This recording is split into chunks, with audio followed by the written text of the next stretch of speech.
going to wait just a couple of seconds for everybody to join in and get ready and set. Before we begin, I really hope that you have a pen and a piece of paper to write on. If you have any questions, I hope you know what your questions are. And if you do have any questions that come up, know that you can use that Q&A feature on the on the Zoom link on the Zoom platform to ask any of the questions that you might have. So if you do have questions, put them on there. We do have admissions officers in the background answering those questions as well. And I'll try to answer some of those as we go as well and about the UC application. Now, we're going to wait just maybe one more minute for more people. I do see that a couple people are still filtering in. So as we wait, why don't you guys let us know what community colleges you're coming from in the Q&A? I want to know, who are you? What are you doing? Also, how are you doing? I really hope that you guys are doing well today.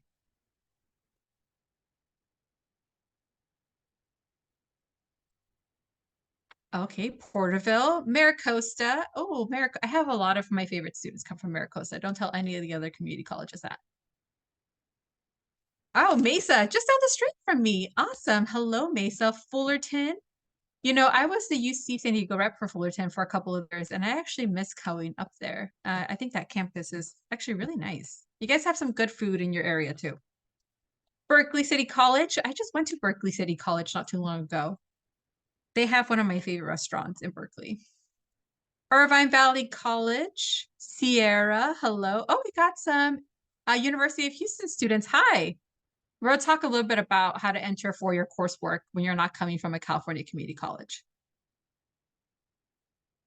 Hello. Okay. We got a current UC San Diego student trying to help a student out. Awesome. Awesome. I'm seeing Marine College, El Camino, Pierce, LA Pierce, LA Mission. Oh, LA showing up all of a sudden. Oh, West Valley College. Hi, West Valley. I was a UC rep for another UC at West Valley College a few years ago, and I really like that community college. Palomar. Hello, Palomar. All right, so it looks like we have slowed down on people logging in, which is great. Hi, everybody. My name is Christina Sandoval-Paquette. I'm an admissions officer here and transfer advisor here at UC San Diego. If you are a student at Ventura, Moorpark, Oxnard, Palomar, City, or my alma mater of Southwestern College, hi, I am your transfer advisor. I was a transfer student myself. I transferred from Southwestern College and I transferred to a UC many years ago. I won't date myself, but know that I recently found my IGETC certification the other day and I showed it to a student and I'm like, you see, not very much has changed. My IGETC looks like your IGETC. So it was really nice to be able to reminisce about that a little bit. All right. Well, welcome everybody. We're going to get started. As you know, you can always ask us any questions. We have admissions officers in the background answering those questions as well.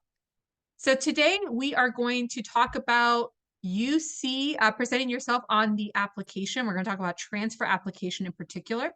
We are going to start off by going over a short PowerPoint on the UC application.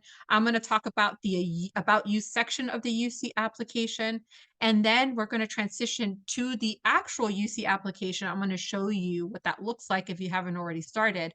And then we're going to together do the academic history section. So we're going to look at the UC campuses. We're going to select our major. We're going to be entering some coursework, and we're going to be talking about how to enter coursework when you're coming from a four-year institution, how to enter coursework when you can't find it on the list, and we'll talk a little bit about what to do about then. We'll talk about AP, IB, A-level if you have any, and then we'll talk about the additional comments, and then we'll transition back to the PowerPoint and we'll finish it off by talking about activities and PIQs, submitting the UC application, and of course, the one thing that is unique to transfer students application, the TAU, the Transfer Academic Update, and we'll talk about that as well. All right, guys, well, let's get started.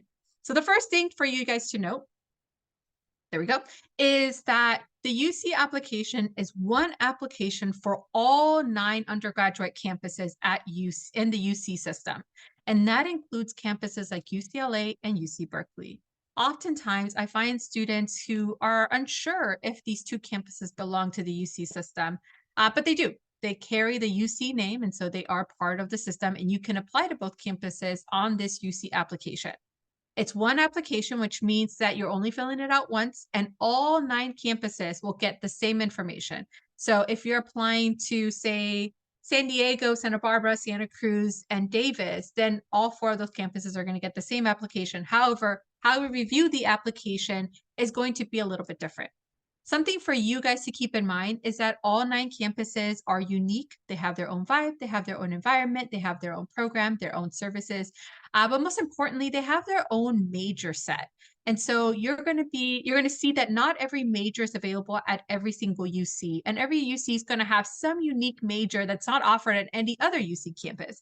So make sure that you are reviewing the campuses that you are interested in applying to, and that you're seeing and ensuring that the campus you're applying to actually has the major you're hoping to declare.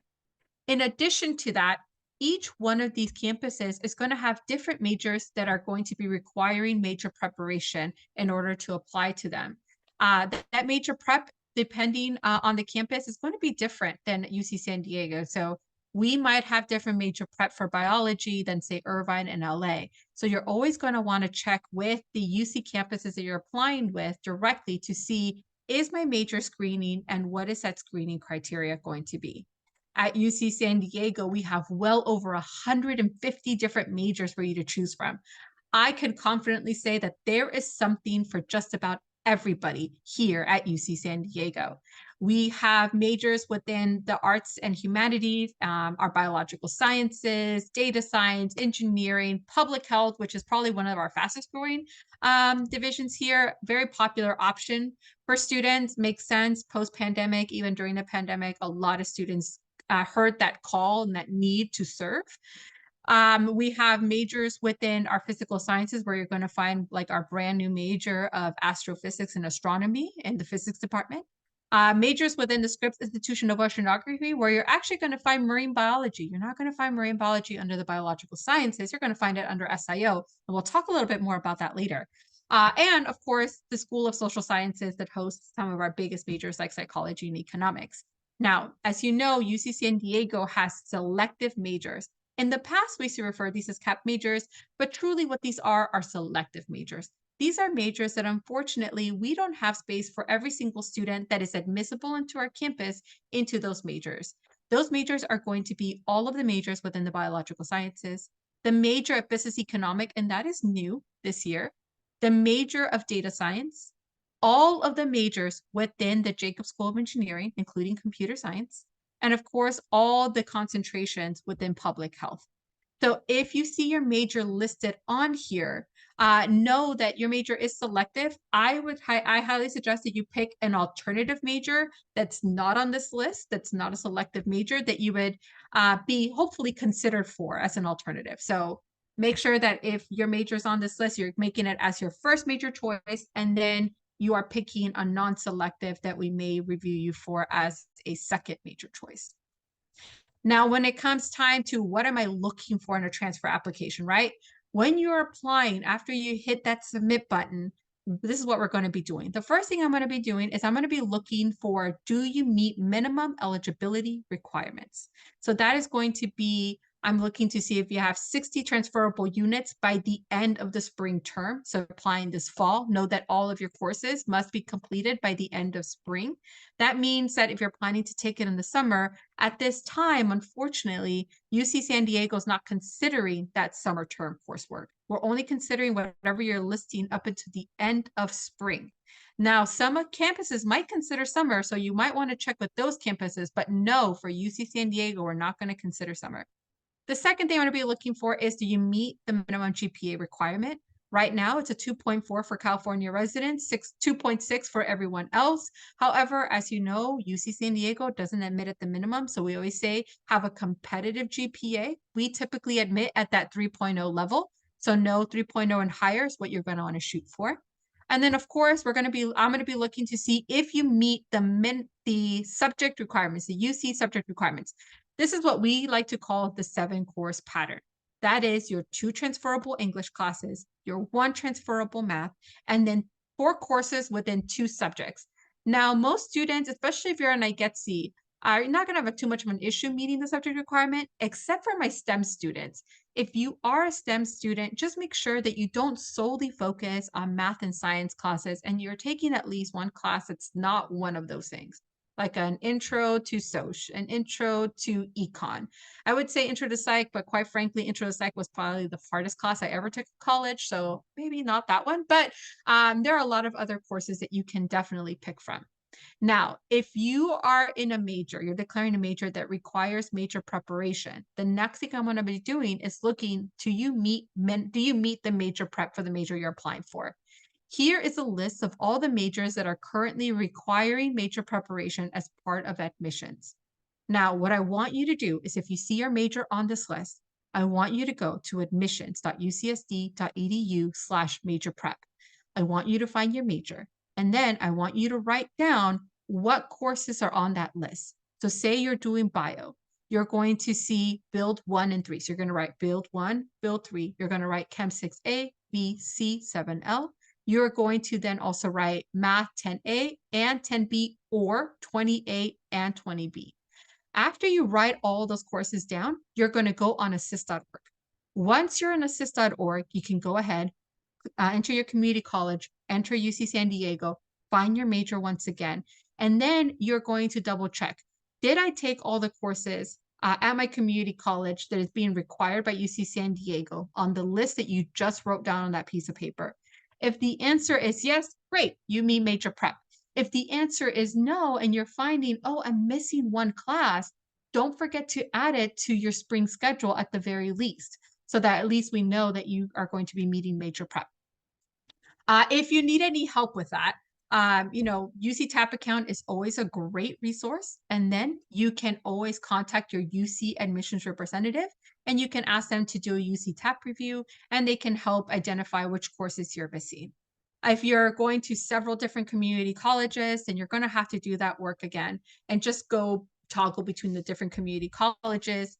If you are splitting a series, then definitely reach out to your UC admissions representative so we can talk about what that means and ensuring that you are actually going to be meeting major prep, even though you broke a series. So like you took, let's see, say you're a chem major and you need OChem, and OChem is articulated as a series where it says like you need these 2 classes to meet this one requirement, but you went to Mesa and Southwestern, in that case, reach out to a UCAO and we'd be more than happy to talk to you about that.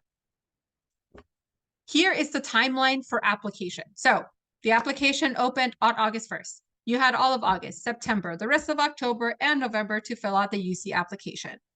And then you're going to be able to submit your UC application October 1st through November 30th. Do not wait until November 30th to submit the application. Please make sure that you are taking your time and you're being mindful of the UC app when you're filling it out, but don't wait until the last day to submit it. Don't forget that FAFSA and the California DREAM Act will not open until mid-December this year. So if you are a student who's already used to filling out the FAFSA for the California DREAM Act, the timeline is going to be a little bit different this year than it was last year. So just be mindful of that. And you will have until April 2nd. Typically, you have until March 2nd to fill out those 2 forms and submit them. In January, you're going to get asked to submit a TAU, the Transfer Academic Update, and we're going to talk about that a little bit later. But know that you have until January 31st to do that, to be in the priority, to meet the priority deadline. Anything that you update us on after January 31st, we cannot guarantee that we're actually going to see it because we're reviewing applications for that whole process. So if you're submitting a TAU in March, we might not see that updated information until after you get admitted. So just be mindful of that you want to make sure you're doing the TAU no later than January 31st.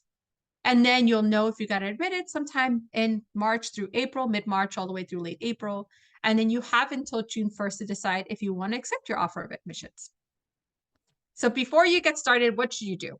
So here are some of my biggest tips. Number 1, make sure that you are applying to a campus that has a major that you want to major in, and that you know what the name of that major is at that campus. And that's going to become absolutely important when you're filling out the UC application. And once we go to the UC app, we're going to see why.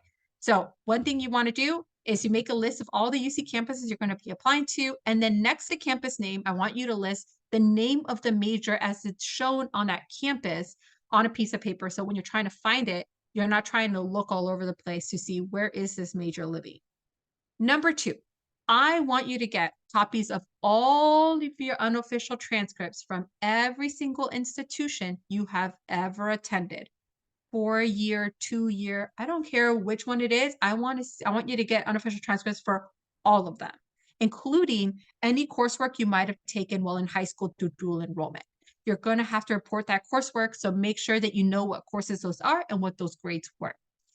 The next thing you're going to want to do ahead of time is really work on those PIQs on a Word document on the side. So that when you get to that part of the application, all you're really doing is doing copy, paste, copy, paste, copy, paste, so that you know that you're filling out those PIQs thoroughly and you're not forgetting to add any specific important information into those answers. And then another useful thing is going to be creating an outline of all of your activities, your awards, volunteers experience, work experience that you're going to be reporting in the UC application. And you have that outline somewhere so that you know what you're going to be reporting when you get to that part of the application. The reality is once you submit, that is it. There's no going back and making edits to that section of the UC application. So that's why I want you to make sure that you have it done kind of ahead of time so that you're not forgetting to add something until it's too late. Academic integrity. Absolutely crucial on the UC application. This is why I'm asking that you get unofficial copies of your transcripts and you're reporting them accurately on the UC app. Academic integrity is absolutely crucial to the UC application process, and you're actually going to get asked to certify that yes, you, the student, filled out this UC application, and yes, you filled it out accurately with accurate and current and correct information. So just be mindful of that. And that also includes not just academic history, but your activities and awards, your community service, and of course, anything you've listed on the personal insight question. There are times where the University of California might reach out to you, so not UC San Diego, but the big UCOP office, to verify some of the information on your UC application. So just be mindful of that you might get asked to verify the information. So you do want to be honest and truthful when you're filling out the UC app. Okay, let's get started on this UC application. So the first thing you're going to do is you're going to create a UC application with an email address that you're going to be checking regularly. And the reason is that it's not uncommon actually for us to reach out to transfer students to ask clarifying questions about your application, especially on the transfer side. We might ask you questions about your academic history because maybe something doesn't add up. Typically, this happens when a student, and we'll get to this part of the application, says that they have met their 7-course pattern, but we're not seeing that on the UC app. So sometimes students kind of forget to add a specific course. And we're like, I'm pretty sure you took this class, but I'm just going to email you really quickly to verify this. And then we might ask you to submit an unofficial copy of your transcript. So just, attach it to the email response and just send it back to us and we'll, double check the information. Sometimes we might have additional follow-up questions for you that are not very clear. Sometimes that comes up when a student automatically starts off in Calculus 2 and we're like, wait, where did you do Calc 1? And then students are like, oh yeah, I forgot to say that I took AP exam credit and my community college allowed me to go into Calc 2 because I had Calc 1 credit with AP. Okay, that makes a lot more sense, but that wasn't really like explicit on your application because you didn't report AP credit score. So there are times where like little situations like that, we're like, hey, I'm pretty sure you have this. And we just want to verify that we are, doing you the favor and the service of ensuring that we are reviewing your full academic history so that you can actually maximize your ability to get admitted. So make sure that you are using an email address that you're going to be checking regularly because we might be emailing you. Once you do that, the first question it's going to ask you is to identify what level you're going to be applying as. Now, if you've only attended a California community college, you are always going to be a junior transfer student, even if you have 200 transferable units of credit. UC will grant transfer students credit for up to 105 quarter unit lower division coursework. While the cap of the number of units there is a cap into the number of units you can transfer, we will still post all the credit that you that is transferable on your academic history once you get to us. And then you can use that credit to meet both major requirements and GE requirements. So yes, we are going to put a cap on the number of units you can get, but we're never going to cap how many courses we're going to be posting on your academic history that you can use to meet other requirements. That's one of the questions we get quite often, right? It's like, what if I have too many units? Well, if you're coming just from a California community college, there's no such thing as having too many units. How many units are you going to take and which ones do you take? Well, we are going to cap it at 105, but we're still going to give you credit. We're still going to post those transferable courses on your academic history for everything that is transferable. So we're never going to, delete courses just because, you're hitting that 105 credit unit. Now, if you're coming from a four-year institution or a UC, you can be at senior level standing. And you should know if you're a senior level standing. So if you're another four-year institution, most of you will know that, yeah, I'm in senior level standing now at my home institution. So most likely you're going to be seen as a senior level standing student in the application. If you're coming from a UC, however, just know that we go based on how many units you've completed. So everything you've taken at your UC campus is going to be transferable. There's no such thing as non-transferable UC credit. So you're going to have to report all the UC credit that you do have. And this actually also includes students at California community colleges who are taking UC credit through extension. That is UC credit, that is counted. And unfortunately, we can't limit that UC credit. So there is an instance where our UC to UC students might not be admissible because they're actually at senior standing, and UC San Diego does not take senior standing students. There are some UCs that do, so just be mindful of that. It's just that we're not one of them. Okay. After you get that, you're going to get to your navigating your UC application. The UC application has 7 different sections. I like to say there's 8 because I count the review and submission section of the UC application a section, but the UCOP doesn't consider it. So there are 7 sections to the UC application. You have to start with the About You section of the UC app. So make sure that you're starting with that About You section. It contains logic. So as you're going through the application, it will adjust what questions you're being asked depending on how you answer the questions in About You. So make sure you're going in the order that you see on there. There are 2 sections in the About You section that are optional. The first one's going to be the demographic section of the UC app, and the second one's going to be the statement of legal residence. Those are 2 optional sections of the UC app, and you don't have to answer those 2, but everything else you absolutely do need to answer. So my biggest tip here is just ensure that a successful UC application is not completed in 1 sitting. I always tell my students to do it in 4 sittings, right? The first time, just do the About You section of the application. There's a lot of questions in there. It's going to take you about an hour to do. So just, do that section first. And then take a break from the UC app. While you're taking your break, though, make sure that you're writing your list of the campuses you're applying to, the names of those majors, and that you're getting copies of your unofficial transcripts. Then you're going to come back and do the academic history portion of the UC application. So the next section we're going to be seeing. After you do that section of the UC app, take a break. And while you're taking your break, I want you to start writing those PIQs and start getting feedback on those PIQs. Once you've done that part of your process, then you're going to come back to the UC app. You're going to do copy, paste, copy, paste, copy, paste, copy, paste. And then you're going to go through the scholarships that you are going to be wanting to be considered for. And then I think you should take a little break and then come back and do the activities and awards section of the UC application and the review and submission of the UC app. So you're going to do all of that in 1 sitting, and then you should be done. And that's, I think, the best way to kind of break the UC application down so it doesn't feel so overwhelming. Is to do it in like these 4-part chunks where you're taking a little bit of time in between to get all your things ready to actually be able to answer those next parts of the UC application. All right, so now we are going to transition to the UC app itself. Let me pull it up on my end. I'm going to log out and I'm going to log back in so you guys can see what that actually looks like because I already was logged in. Here we go. Hooray. Okay. So can you guys see the UC application? Yes, thumbs up. No, thumbs down.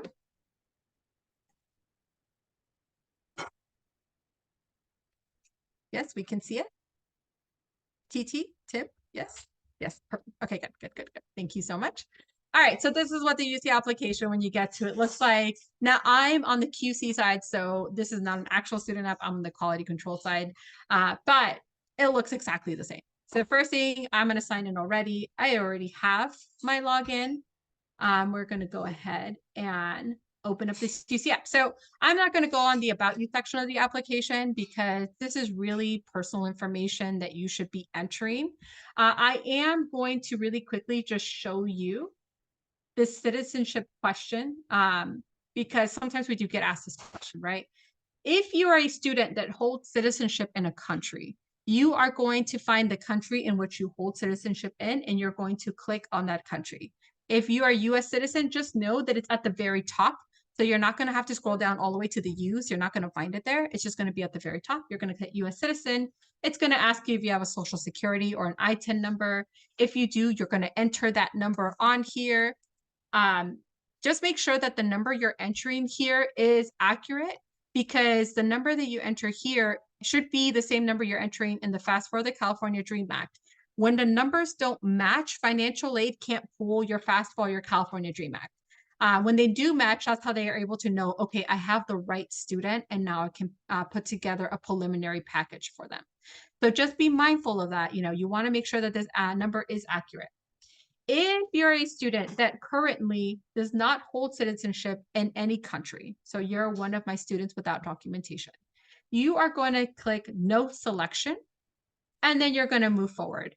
If you have an ITIN number, of course, make sure you put in your ITIN number. And then it's going to ask you some other follow-up questions.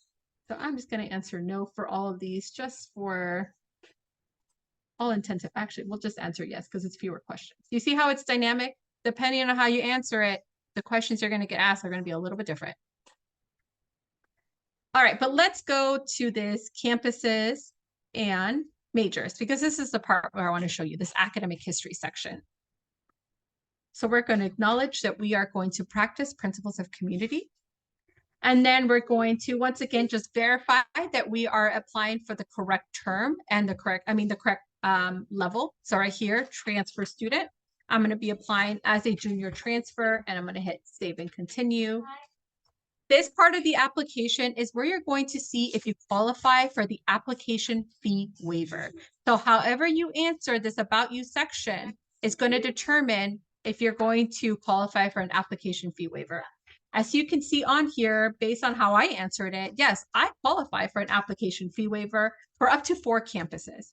So I can choose 4 campuses to apply to, and it will cost me $0. But if I were to pick a 5th campus, it starts adding up how much I owe. Now, if you just click 3, it's going to ask you, like, are you sure? Are you sure? Are you sure you want to apply for 3? Like, you have options for 4. So I always tell students, pick a 4th, just apply to 4 campuses. You never know what's going to happen. After that, you're going to choose your major. Now, this is why I said it's so important to have the name of the major you're looking for, because you're going to go on here, you're going to say choose a major. And unless, say, we're going to look for marine biology. Now, if I were a normal student, I think marine bio, it's under bio, right? So let's look at this School of Biological Sciences. I'm looking for marine biology, and I just don't find it. Does that mean that UC San Diego doesn't have a marine biology? But I thought they did. They do. It's just under the Scripps Institution of Oceanography. So what I always tell my students to do is to look for the major you're looking for by category. This is standard across all the UC campuses, so it's not divided in this college way. It's divided by subject. So on here, now we're going to go to biological and life sciences, because bio, I'm looking for marine bio, it must be here, right? And if we go on here, we're going to be surprised to see not just bio majors, but other majors that are considered bio and life sciences, like cognitive science. But if we scroll down a little bit further, here we are. We found marine biology. We're going to click it as our major. Now, if you're selecting a major that requires major prep, you're going to get this little warning on the box in the bottom. It says, hey, this major requires major preparation. And then it's going to take you right to our major prep site. And then we're going to look for an alternative major. Now, I'm just going to click on something that I think looks interesting. Here we go. Environmental systems and ecology. Sure. And we're going to hit save. Now let's go to UC Santa Barbara. Yeah, as we can see Marine Coast, marine biology, marine biology. Let's look for marine biology at UC Santa Barbara. Oh, it's not there. Well, where is marine biology? How can I find it? This is why it's important to know the name of your major, because at UC Santa Barbara, marine biology is actually called aquatic biology. So make sure you hit on aquatic biology because that is going to be the major that we're going to be looking for. And then we're going to look for an alternative major. And I'm going to choose zoology because UC Santa Barbara has a zoology major, and I always find it so interesting. And I wish I knew about it when I was applying. Now, if you are applying to UC San Diego and UC San Diego only, you're going to get asked to rank the colleges. Now, the colleges are a great way to make a large campus feel a little bit smaller. You can find more information about the colleges by clicking on this link, but I know that most students want to know about the GE requirements for the college system. You're like, I understand the college system. Yes, it's like, little neighborhoods on a big campus, makes it feel small. But I heard that each college has different general ed patterns. But I'm a transfer student and I have a GETC. What does that mean? Like, what am I actually going to take? If you go on our UC San Diego publications website, you're going to find a transfer GE list where it's going to have all of the colleges on it, and then the different GE patterns depending on if you have a GETC certification or not. So you're going to be able to go on there and see like, oh, okay, for Revelle, my GETC doesn't satisfy all lower divs because I'm still going to have to take 3 math courses and 4 natural sciences. Or, hey, I'm thinking about MIR as a first choice. I'm looking, okay, it says IGETC will clear the lower div requirements, but I'm still going to have to be required to take an upper division level writing class. So little things like that, I'll say it on that list. It's really helpful when you're ranking the colleges, I think. So you're going to go on here. You can drag these up and down. You can use the arrows if you want. Just be mindful that, yes, you will land somewhere between 1 and 4 in the colleges, depending on how you rank them. And once you're admitted into a specific college, that is it. That is the college you're going to be in. There's no switching out of that college once you're at UC San Diego. But know that you can always go back into your portal, your UC application, your UC applicant portal, and re-rank these colleges up until January 30th. So you can still re-rank them if you change your mind after you hit submit, but know that there is a time limit to when you can actually be an end date as to when you can actually stop re-ranking these. I was going to leave these as is. I am going to put 8th college at the very end though, because 8th college currently is not open to transfer students. All right, we did all of that. And now we're going to get to our academic history section.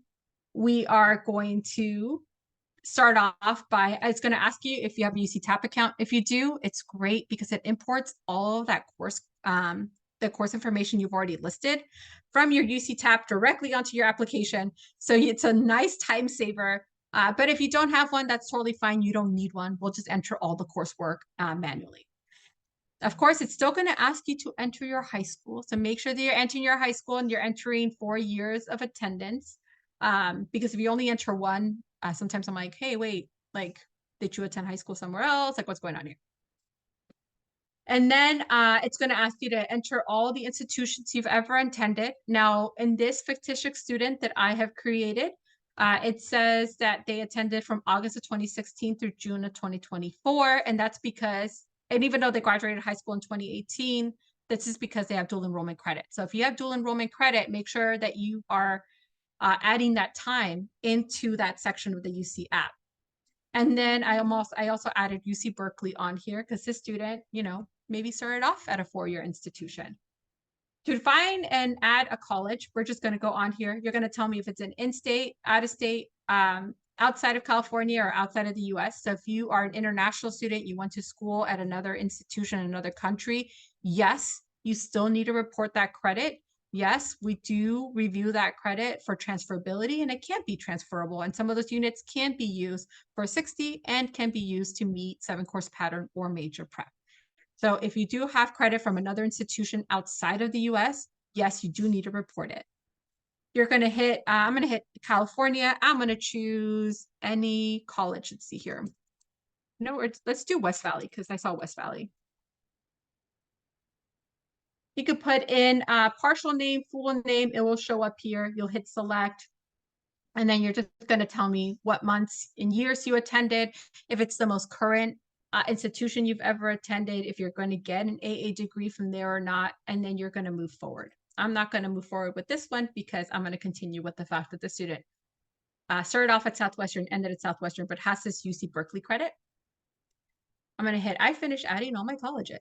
And then you're going to add all your coursework. If you're coming from a California community college, you are going to be entering your coursework by using this drop-down menu. So here you're going to see all the courses that have already been identified as UC transferable. So I'm going to go on here and I'm going to just say really quickly, I'm going to add English 116 because I need it for my second UCE and I know that. I'm going to add a math class because I need a UCM somewhere. Let's see, mathematics. And let's do elementary stats because this is the class that I actually took and I got an A in. I love stats, by the way. Let's do intro to psychology because that was by far the hardest class I ever took. And then we're going to add, let's add one more. Let's add a theater arts class just for funsies.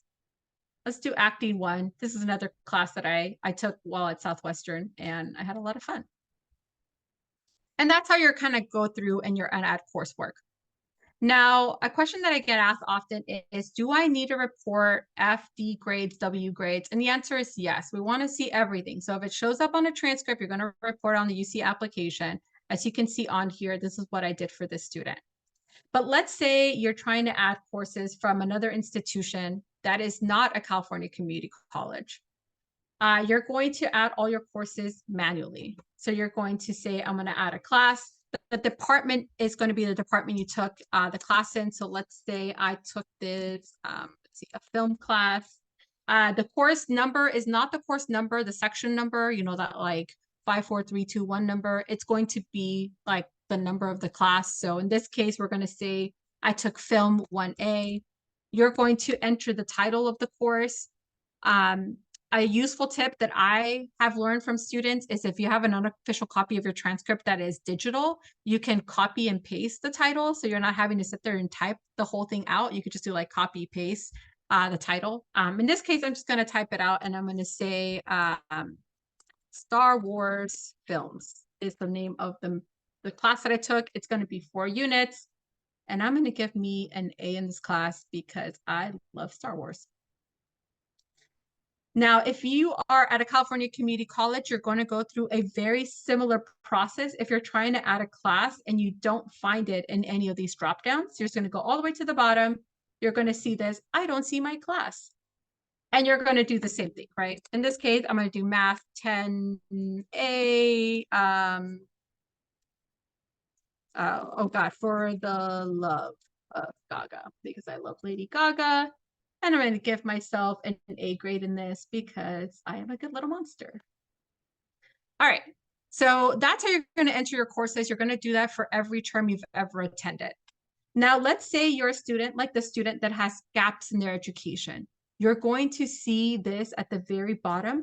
And you're going to get asked to explain every gap in your education.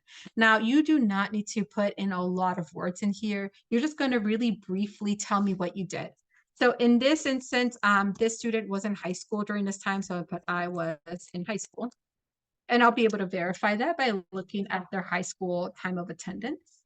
And then for these other terms, when they weren't in high school, I'm just going to put I was working full time because, you know, maybe something happened and this student all of a sudden needed to leave UC Berkeley, or they left of their own free will. And they took some time to, you know, work full time and get some money before they continued on with their education. So very simple. You don't need to write a lot, but I do need a brief explanation as to what you did during that time.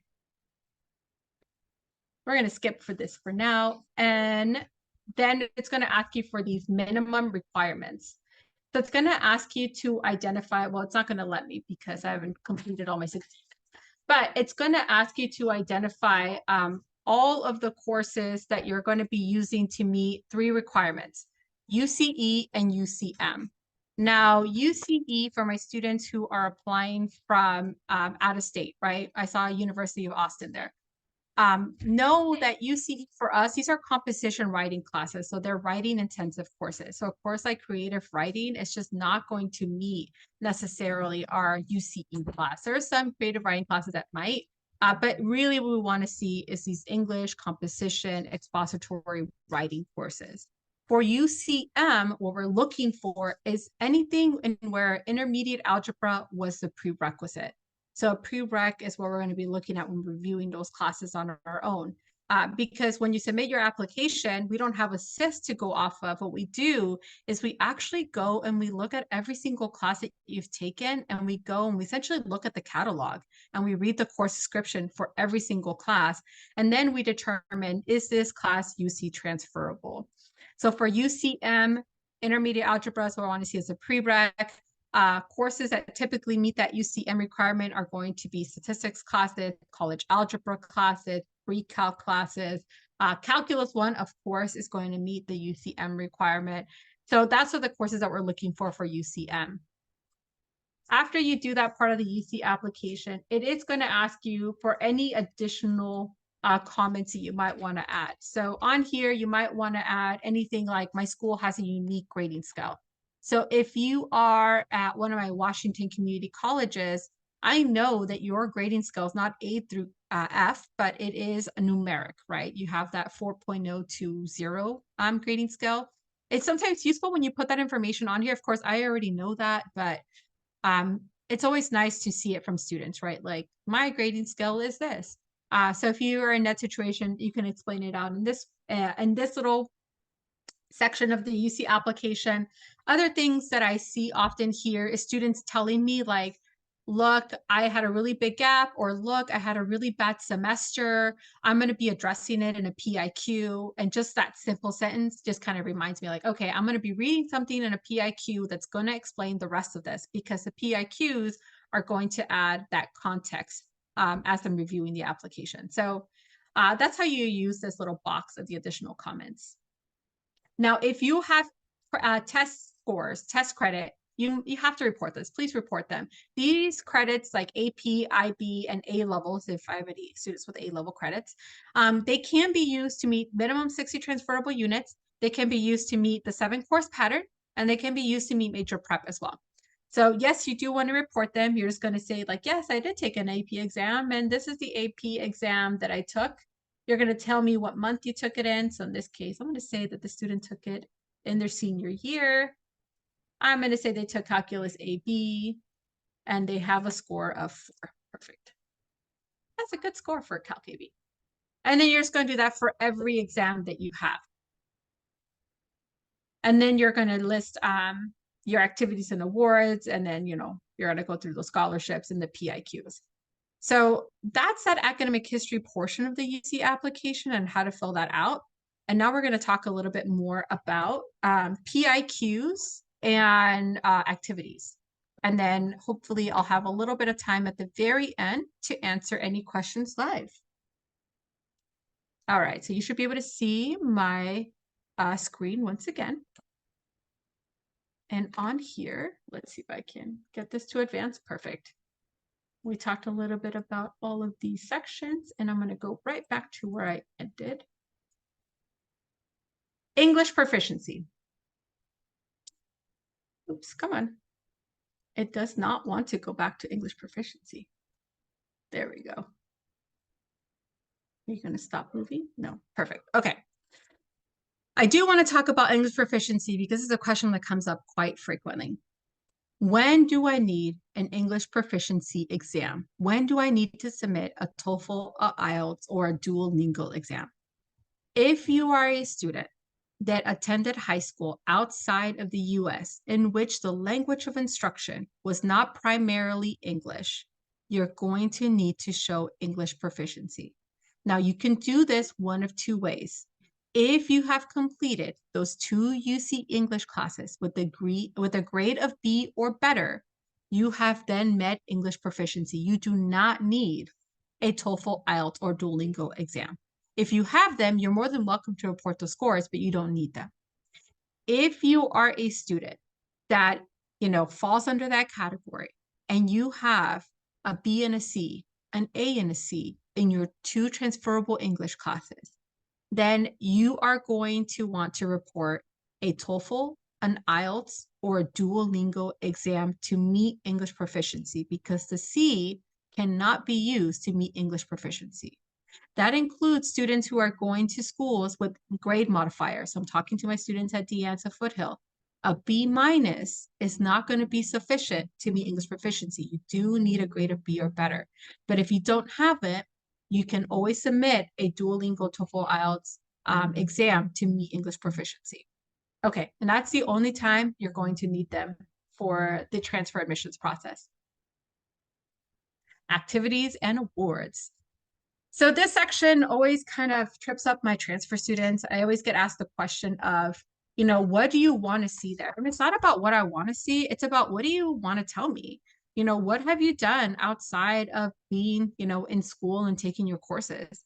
Now, it doesn't have to be official, right? It doesn't have to be like, oh, I was president of a Zane club, or I was captain of this team. It could be like, I was working full time. You can put things like your personal work that you do. Maybe you are a full-time mom as well. Give yourself credit for that. If you're a full-time parent and you're going to school at the same time, there's so much you can write about. And yes, you can put it under activities in this section of the UC application. And then, of course, any awards you might have received, dean's lists, scholarships, because the community colleges have a lot of scholarships to award. Maybe you've received awards, in a club that you were doing. So yeah, you can report those on those on the UC application as well. And these activities and awards can really help you in answering that first PIQ question we're going to ask. The other thing you're going to want to report under activities and award is if you've participated in any of these educational partnership preparation programs. So if you've ever been part of CalSOAP, TRIO, MESA, Puente, Umoja, make sure that you're listing it on the UC application. And that includes any UC transfer prep programs you might have been involved in as well, like UC Top, which is UC Davis's UC transfer prep program, or University Link, ULink, if you're a ULink student for UC San Diego. Then you're going to list what scholarships you want to be considered for. We have a number of different scholarships you can be considered for. Some of them are need-based. Some of them are merit-based. Some of them are neither, and they're just subject-based, like a major, an academic interest, a career goal. It really kind of depends. You can go through this, check the ones that you want to be considered for, because your application doubles as a scholarship application for UC. And then just select which ones you think that are most useful. Now, transfer students have the special edition of scholarships specifically for transfer students. And on there, you're going to see scholarships for like reentry students, students who are over the age of 25, student parents, veteran students. So there are a lot of different scholarships out there. Make sure that you're applying for them. And then we get to those PIQs. Now, for transfer students, you have one PIQ that you have to answer. It's mandatory. And that is the PIQ about major prep. And then you'll be able to pick 3 additional questions out of 7 to answer from. There is no right or wrong answer. There is no better question. There's just better answers.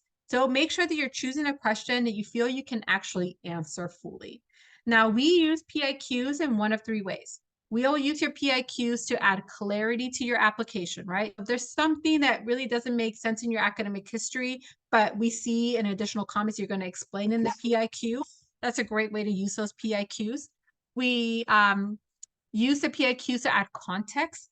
I know that you're more than GPA point in the curriculum. Sometimes you're a student that is overcoming severe adversity and still performing extremely well in your courses. Make sure you use PIQs to explain that context, explain what you're doing.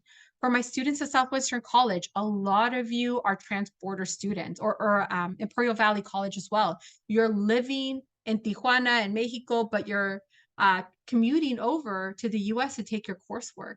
talk about that experience. Talk about what that's like. That adds context to your application. And then last but not least, advocacy for my students who have really overcome severe adversity, or for my students who have done amazing things in their career at their community colleges or just in their personal lives. Highlight that information in your PIQs. We want to learn more about it. But for that one PIQ that's required, it talks all about what have you done to prepare yourself for upper division level courses. Now, you don't need to focus primarily on the courses that you've taken, but talk about the experiences that you've had in outside of the classroom. Maybe you've participated in a college prep program while you're community college. Maybe you've done MESA. Maybe you did an internship. These are the things you want to pull from to say, look, this is all I've done in addition to my coursework to prepare me to be successful in those upper divs later on.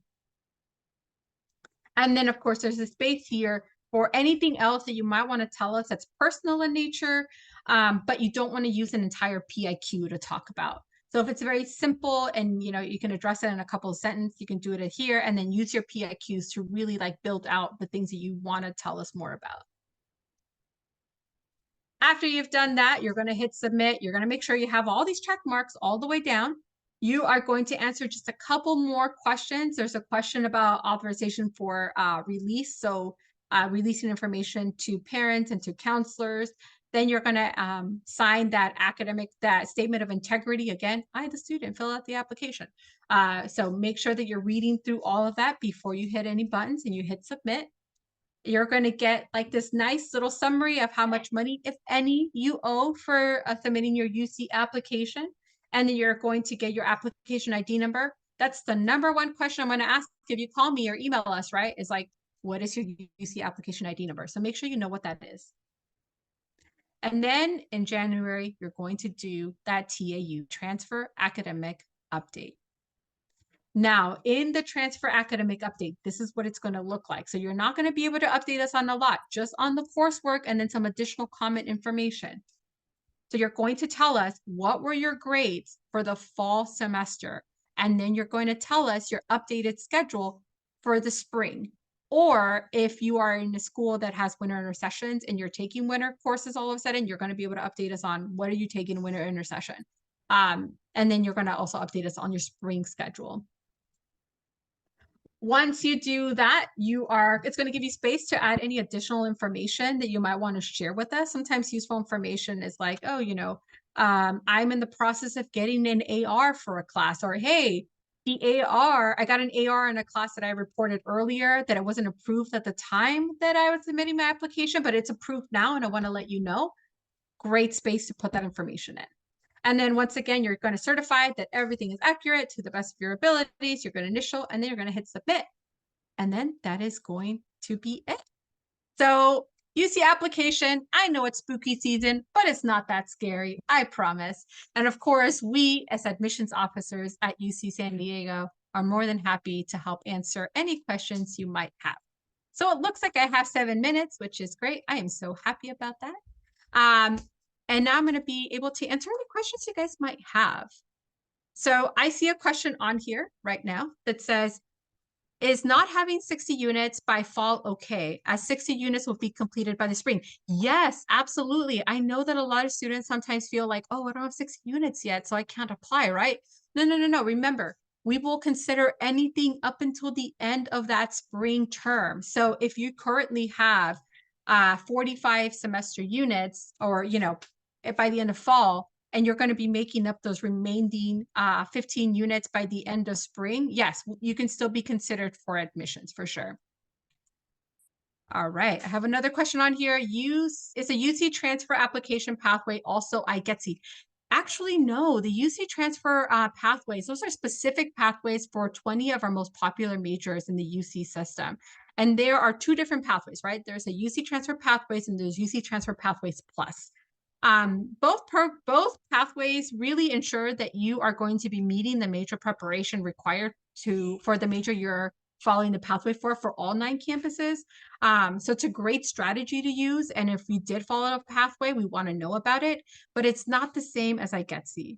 IGETC is the Intersegmental General Education Transfer Curriculum. You didn't know it stands for something, did you? It is stand for something, intersegmental general education transfer curriculum. That's what it means. And it is used to, it's a strategy you can use to ensure that you are meeting all of the 7-course pattern. It's a great strategy if you're not really sure what major you want to go into, but you know you want to transfer because it makes you take courses from a lot of different subjects. But it's also a great way to meet those lower division GE requirements so that once you transfer over, we can say, okay, you met all your lower level GE requirements. All you have left is those upper divs, if any. Now, except for Revell. Don't forget, Revell, IGETC won't clear all the lower divs, but it actually will clear quite a bit. It's not like you're going to start fresh or anything. How can I earn AP exam credit for English IGETC requirements? So if you are a student that is using AP credit to meet an IGETC standard, so say you had taken English AP and you have a score of 3, and your counselor is using that to meet IGETC requirements, you can use it to meet IGETC requirements, but on the UC application, you are going to list that AP credit, and you need to list it so that I know that you're meeting UCE as well. So yeah, and then don't forget, IGETCs, those are certified by the California Community Colleges. We, UC, don't certify IGETCs. So when you have IGETC questions, always best to talk to your California Community College counselor because they're the ones who ultimately will determine if you have a full IGETC, and they're going to be certifying those at the end of the day. And then we honor what the community college sends us. All right, let's see what other questions you guys have for me. God, you guys have a lot of questions. This is great. I am so glad that you guys are here and that you're asking all of these questions. So let's see. I'm looking to see any that Timothy has said that he wants to answer live. I'm just going to go to the next one that I see on here, which is, are international students eligible for the application fee waiver? That is a good question. I'm not really sure. You might want to check with UCOP. My general understanding is that no, international students are not eligible for application fee waivers, but I'm not 100% sure. Someone else should Google that. I don't think no one's ever asked me that question before, which is why I don't know the answer. Maybe Timothy, TT, or Eddie know the answer, and they'll be more than happy to type that answer in the chat or in the question itself. All right, let's see what other questions you guys have. Do you guys take sophomore transfers? UC San Diego does not take sophomore transfers. We only take junior transfers. Now, that's not to say that the UC system does not take sophomore transfers. There are some UCs that might take sophomore transfers and senior transfers. Just UC San Diego is not one of them. We only take junior transfers. And then one of the other questions I typically get that's a follow-up to that is, do you take students in the winter or in the spring? No, UC San Diego does not take winter or spring transfer students. We only take students in the fall. Now, like I said, some UCs might take students in those other terms, right? In winter, or if you're applying to UC Merced in the spring, but UC San Diego only in the fall and only junior transfers at this time. Okay, let's see what else you guys have. So I have a question down here at the bottom, and I'm going to answer it live. Are you able to change majors once you're accepted as a transfer student? There are some majors that are close to transfer students trying to switch into them. Those majors are going to be biology and bioengineering. Now, our selective major, so all the biological sciences, although you can't switch into them if you're a transfer, business economics, data science, all of the engineering majors, and of course, all the concentrations in public health, they have internal processes in which you will have to apply through in order to be able to declare those majors as a current student. So once you're on the campus, but there's some majors that, yeah, you can really, switch into. So psych, right? You started off as clinical psych, but now you want to do sensory and perception. Yeah, you can switch into that freely, but some majors are not open like that. All right, let's other questions you guys have. Sorry, my dogs are telling me it's food time. And so we have 1 more minute. So let me see if I can pick one other question that I think is interesting here. Okay, here we go.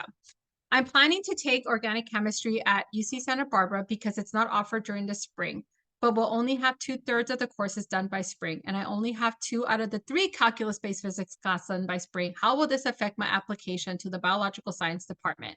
It's not major requirements, but it's recommended. So remember, when I'm reviewing the UC application, I'm only looking for required major prep. Recommended is great, and I highly suggest that you take recommended courses if possible, because it's going to help you move through your curriculum a little bit quicker, and it's also going to help you ensure that you're going to be graduating in a timely manner. However, it's not going to impact your ability to get admitted if you do or don't have those courses completed. But once you get to the campus, you're going to work directly with the department to determine what additional courses at UC San Diego you're going to have to take in order to meet the rest of your major prep for that major, not major prep, for the lower division major requirements for that major. So that's how that is going to be done. You're going to just work directly with the department, and they're going to determine what else you still have to take, if anything. But that wasn't all the specific question, and it really does depend. All right, guys. Well, I know we are at time, so I want to thank everybody for being here with us today. I know we have some more questions on here, but know that we are available to answer any of the questions that you have about UC San Diego through our contact form. We do have individuals checking those daily and answering those daily, so you can always reach out to us or talk to your transfer advisor and ask them, when is my UC rep going to be here on my campus? We have already visited a number of community colleges, but if you are a student at Southwestern College, come see me this Friday, computer lab next to the assessment center in the Cesar Chavez one-stop shop from 10 to 1. And then I'm going to be back on the 25th to do some open office hours and do some tabling. So come over and say hi. All right, guys. Well, thank you so much for having me, and thank you so much for sticking around. And I hope you have a wonderful rest of your evening, and go Tritons.